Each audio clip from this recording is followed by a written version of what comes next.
इस तो डाडा हाय दुख ना कोई, इस तो डाडा दुख ना कोई, यार ना विछड़े किसे दा, यार ना विछड़े किसे दा, यार ना विछड़े।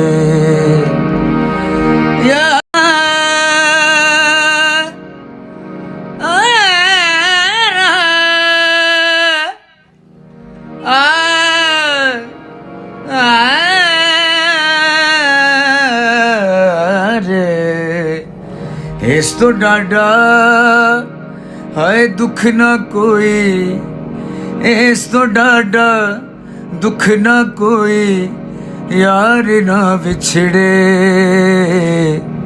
किसे दा, यार ना विछड़े किसे दा, यार ना विछड़े। बब्बू बराल मेरे बचपन के दोस्त थे। ये 80 की दहाई के इब्तदाई दिन थे जब मैं बब्बू बराल से पहली बार मिला था। पहली नज़र की मोहब्बत की तरह पहली मुलाकात में दोस्ती हो गई और फिर हम जिगरी यार बन गए। बब्बू का इलाका गखड़ मंडी और मेरा शहर गुजरांवाला था। हम दोनों अक्सर शाम के वक्त अपने मुश्तरका दोस्त मोहम्मद सलीम की म्यूजिक एकेडमी में इकट्ठे हुआ करते थे। किसे दा यार ना विछड़े। बब्बू बराल उस म्यूजिक एकेडमी में रिदम का हर साज बजाते थे। कभी दोस्तों के साथ संगत करते और कभी मशहूर गीत सुनाकर दोस्तों से दाद बिटोरा करते। बब्बू बराल म्यूजिक का एक सुपर कंप्यूटर थे। उन्हें पाकिस्तान, इंडिया और दुनिया के तमाम काबिले जिक्र सिंगर्स और कंपोजर का स्टाइल याद था।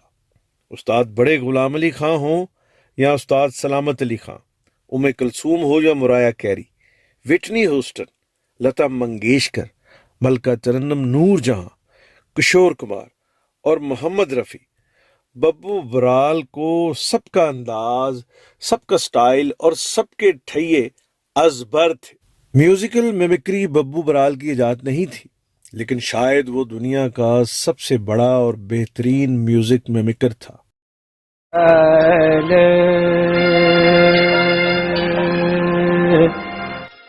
उसने म्यूजिक की बाकायदा तरबियत तो हासिल नहीं की थी, लेकिन अपनी फितरी जहानत से वो मशरकी और शास्त्रीय संगीत के साथ साथ वेस्टर्न म्यूजिक और स्टार्स की मिमिक्री किया करता था। Elvis Presley, Michael Jackson, Whitney Houston, Mariah Carey और बीबी किंग उसके फेवरेट थे और बब्बू इन सब की हैरान कुन म्यूजिकल मिमिक्री किया करता था। बब्बू बराल के दोस्तों में अदाकार सुहेल अहमद, मोहम्मद सलीम खोखर, अवानजी मरहूम, अशरफ राही, इल्मास बोबी, परवेज, वहीद भट्ट और मुस्ताना समेत दीगर शामिल थे। अपने कस्बे में उनका बचपन का दोस्त शीदू था, जबकि एक प्राइवेट स्कूल के सरबराह रऊफ जो गखड़ में ही रहते थे, वो भी बब्बू के बहुत करीब थे।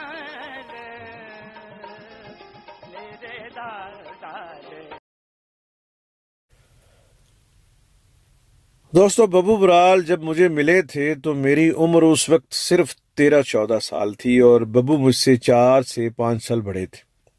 बब्बू और मेरे साथ आज के सुपरस्टार अदाकार सुहेल अहमद के लड़कपन की एक यादगार तस्वीर देखिए। ये वो जमाना था जब हम तीनों लड़कपन से जवानी की दहलीज पर कदम रख रहे थे। बब्बू बराल का असल नाम अयूब अख्तर था।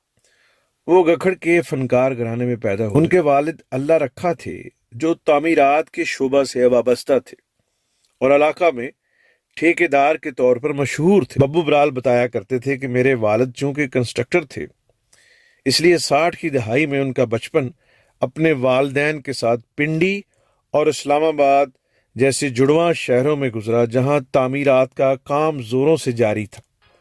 पंजाबी फिल्मों के नामवर मौसीकार नज़ीर अली, बब्बू बराल के वालिद अल्लाह रखा ठेकेदार के फर्स्ट कज़न थे। नज़ीर अली अपने वक्त के स्टार म्यूजिक डायरेक्टर थे और बब्बू की पहली इंस्पिरेशन उनके चचा नज़ीर अली ही बने।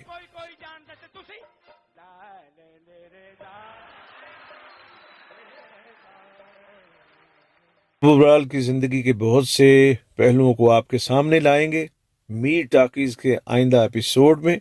आपसे इल्तमास है कि इस चैनल मीर टाकीज को सब्सक्राइब कर लें ताकि इस पर अपलोड की जाने वाली तमाम वीडियोस आप बआसानी देख सकें।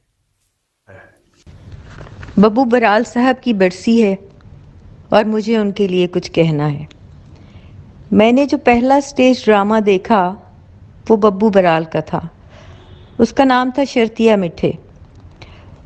मुझे सबने कहा कि अगर ये ड्रामा नहीं देखा तो समझो कि कोई बहुत ज़बरदस्त चीज़ मिस कर दी। मैं वो ड्रामा देखने गई और फिर पता नहीं कितने अरसे तक हर जगह बैठकर उसी ड्रामे की बातें किया करती थी। बब्बू बराल एक एक्सेप्शनल परफॉर्मर थे। मैं तो बस यही कहूँगी कि जैसे मैडम नूर जहाँ, मेहंदी हसन साहब, मुनव्वर ज़रीफ, रंगीला, नुसरत फ़तेह अली ख़ान जैसे लोग दोबारा पैदा नहीं हो सकते, इसी तरह बब्बू बराल को भी हम दोबारा नहीं देख सकते। यहाँ ये कहूँगी कि मेरे जैसे आर्टिस्ट की तो कोई नकल भी कर लेगा, लेकिन इन जैसे बड़े लोगों की तो कोई नकल भी नहीं कर सकता। अल्लाह पाक बब्बू बराल को जन्नतुल फिरदौस में जगह दें, आमीन। बब्बू बराल के चाहने वाले पूरी दुनिया में मौजूद हैं। वो एक ऐसा फनकार था जिसने अपने फ़न की धाक पाकिस्तान समेत पूरे एशिया में बिठाई। और ये फरमाइएगा कि बब्बू बराल के फ़न को आप कैसे एवेल्युएट करते हैं? उनमें आपको ख़ास चीज़ क्या दिखाई देती थी? ताहिर जी, बब्बू बराल साहब में जो खासियत ये थी कि एक तो उनकी लुक बड़ी कमाल थी, फिर कई बार वो बॉडी के पोस्चर ऐसे बना लेते थे कि वो मतलब किसी भी किरदार में है तो उसको ऐसा बनाते थे कि वो लगता था कि यार एकदम बिल्कुल सच्चाई चल रही, ये नहीं लग रहा था कि ड्रामा हो रहा है या एक्ट हो रहा है। उनकी आवाज़ में एक अलग खनक थी, अलग सी आवाज़ थी और बात ये थी कि वो सुरीले बहुत थे।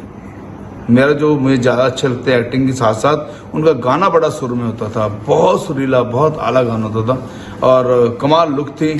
बस ये मुझे बहुत ही उनका अंदाज पसंद था। हाँ, मुझे याद है दलेर भाजी कि दुबई जब हम आपकी दावत पे गए थे और आप और बब्बू बराल तो दोनों गा रहे थे और मैं और सुहेल अहमद आपको देख रहे थे और आपको सुन रहे थे।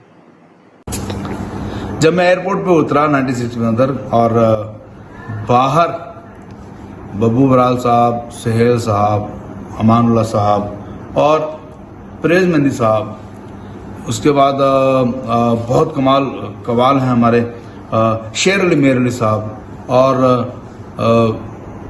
आपने पाकिस्तान का पहला कौन सा ड्रामा देखा था? मैं पहले 86 में अमेरिका था। तब मैं जानता था अली इजाज साहब को, जिनको जाजी बोलते थे लोग, नन्ना जी को जानता था और हीरोइनें तो मुझे नाम मालूम नहीं, अच्छी बहुत लगती थी, लेकिन बहुत सारी मैंने पिक्चरें देखी और फिर मनोवर साहब की मंजी की डावा और सौरा जवाई इन जोड़ी जो थी नन्ना बाजी की, बहुत सारे ड्रामे और एक अल्फ नून कुछ शायद नाम था ड्रामे का, मैंने बहुत देखा। बब्बू बराल को मैं क्यों कहता हूँ कि वो हैरान कर देने वाला आर्टिस्ट था? एक मिमिक्री तो दुनिया में बहुत सारे लोग करते हैं, लेकिन बब्बू का क्या था कि वो सुर की मिमिक्री कर दिया करता था। यानी वो हू बहू उस नोट से गाता था और ठैये भी बयान कर देता था जो उस्ताद बड़े गुलाम अली खान का सुर है, उनका टिम्बर है। इसी तरह उस्ताद सलामत अली खान, इसी तरह उम्मे कुलसूम, इसी तरह परवीन सुल्ताना, इसी तरह किशोर कुमार, इसी तरह लता, इसी तरह Asha Bhosle, मुरारा carry, Whitney Houston. कौन आर्टिस्ट था जो बब्बू बराल में नहीं था? और बहुत ही अफसोस की बात कि बब्बू बराल जो इस दुनिया में इनकॉर्पोरेट हुआ वो 10 से 15% हुआ। 85% तो बब्बू बराल दुनिया से ऐसे ही चला गया। मुझे थोड़ा सा तो याद है, जैसे आप कह रहे हैं कि बब्बू भाई जी आपके तो बहुत अच्छे दोस्त रहे हैं, आपने जितना आपने सुना है उसका बहुत थोड़ा मार्केट ने सुना है, बाकी चीज़ अपने साथ लेंगे, इस बात का बड़ा दुख है। पर मुझे याद है कि जब वो बरकत अली साहब की या कुछ एक बार उन्होंने गुलाम अली साहब की, बाकी उन्होंने ठिए जो बोलते हैं कि यहाँ यहाँ ये करते हैं, यहाँ ऐसे करते हैं, 2-3 बार मैंने उनसे सुना हुआ है। बहुत ही कमाल आर्टिस्ट थे और सुलझे हुए आर्टिस्ट थे। बाद दफा ना कई कॉमेडी करते हैं बेचारे काम चलाने के लिए, कूड़ होते हैं, उनको गाने बजाने का बिल्कुल पता नहीं होता। तो ये तो गाने में तो बहुत ही माहिर थे, तो वाकई कॉमेडी भी बहुत बारीकी होनी थी। तो बड़ा ही दुख इस बात का है कि कई चीजें अपने साथ वाकई ले गए ताहिर साहब, और मुझसे बेहतर आपको ज्यादा पता है कि आप तो बहुत बचपन के उनके दोस्त रहे हैं, काफी देर साथ रहे हैं। रहना सा मैं उड़ पुड़ जान